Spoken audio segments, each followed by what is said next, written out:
গতকাল সন্ধে 8টায় হ্যান্ডওভার নেয় এনআরএসের প্রসূতি বিভাগের নার্স।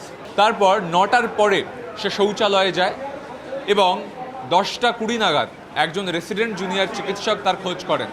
তারপর খোঁজ খবর শুরু হবার পর খুঁজে পাওয়া যায় না। পরবর্তীকালে 10টা 27 নাগাদ বাথরুমে গিয়ে তাকে ডাকাডাকি করলেও কোনো উত্তর আসে না। তারপর হাসপাতালের গ্রুপ ডি কর্মীরা দরজা ভেঙে উদ্ধার করেন, তাকে দ্রুত বেডে নিয়ে আসা হয় এবং তার চিকিৎসা শুরু করা হয়। তবে ততক্ষণে মৃত্যু হয়েছে। পরবর্তীকালে স্থানীয় থানার তরফ থেকে পুলিশ এসে ঘটনার তদন্ত শুরু করে। লালবাজারের হোমিসাইড শাখা যোগাযোগ করে হাসপাতাল কর্তৃপক্ষের সঙ্গে। Additional CP crime, DC, SD সহ একাধিক বড় আধিকারিকরা তারা কিন্তু এসে তদন্ত করছেন। তার সঙ্গে সঙ্গে 11:15 নাগাদ গতকাল রাতেই স্বামী দাস হাসপাতালে এসে পৌঁছান। তার আবেদনের ভিত্তিতে কলকাতা মেডিকেল কলেজ বর্মনের ময়না তদন্ত চলছে। প্রাথমিকভাবে জানা গিয়েছে খুব বড় সড়ো কোনো গুরুতর ক্ষত নেই। তবে হাসপাতালের সেই শৌচালয় থেকে 3টি ফেন্টালিনের ভায়াল এবং সিরিঞ্জ উদ্ধার হয়েছে বলে জানা যাচ্ছে সূত্র মারফত।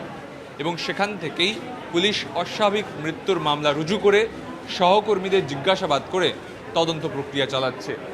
এই যে ফার্স্ট ফ্লোর, তার যে লেখা রয়েছে গাইনি HDU 5 এবং তারপর অ্যান্টিন্যাটাল অবজারভেশন রুম এবং ওয়ার্ড, তার পাশেই শৌচালয় এবং সেখানেই কিন্তু এই অস্বাভাবিক মৃত্যুর ঘটনা ঘটেছে বলে পুলিশ সূত্রে খবর। পুলিশের তরফ থেকে 3টি জায়গায় 3টি ক্রাইম সিন তা সিজ করা হয়েছে। বেশ খানিকক্ষণ হয়ে গেছে টয়লেটে, স্বভাবতই সবাই চিন্তিত হয়। বাইরে ধাক্কা এবং গলা উঁচানোর পরে উনি ভেতর থেকে কোনো রকম সাড়া দেন না এবং সাড়া দেননি বলে আমাদের এখানে যারা গ্রুপ ডি অ্যাসিস্ট্যান্ট আছেন, জেনারেল ডিউটি অ্যাসিস্ট্যান্ট, তাদের কাউকে ডেকে দরজাটা ভাঙার পরে দেখা যায় যে উনি অচেতন অবস্থায় রয়েছেন। তাদের কিছু একটা মানসিক প্রেশার থাকতেই পারে। হাসপাতাল কর্তৃপক্ষ, নীলরতন সরকার হাসপাতাল এবং স্বাস্থ্য দপ্তর প্যারালাল স্বাধীন তদন্ত শুরু করেছে। এই এখন থেকে শুরু হয়ে গেছে। কমিটি গঠন করা হয়ে গেছে। এই কমিটির অধ্যক্ষতা করবেন নীলরতন সরকারের ফরেনসিক মেডিসিনের বিভাগীয় প্রধান। খুব ওয়েল ব্যালেন্স কমিটি তৈরি করা হয়েছে। আমাদের ইন্টারনাল এনকোয়ারি, আভ্যন্তরীণ তদন্ত, যা রিপোর্ট 7টি ওয়ার্কিং দিনের মধ্যে করে স্বাস্থ্য দপ্তরে ডাইরেক্টর মেডিকেল এডুকেশনকে পাঠানোর নির্দেশ দেওয়া হয়েছে।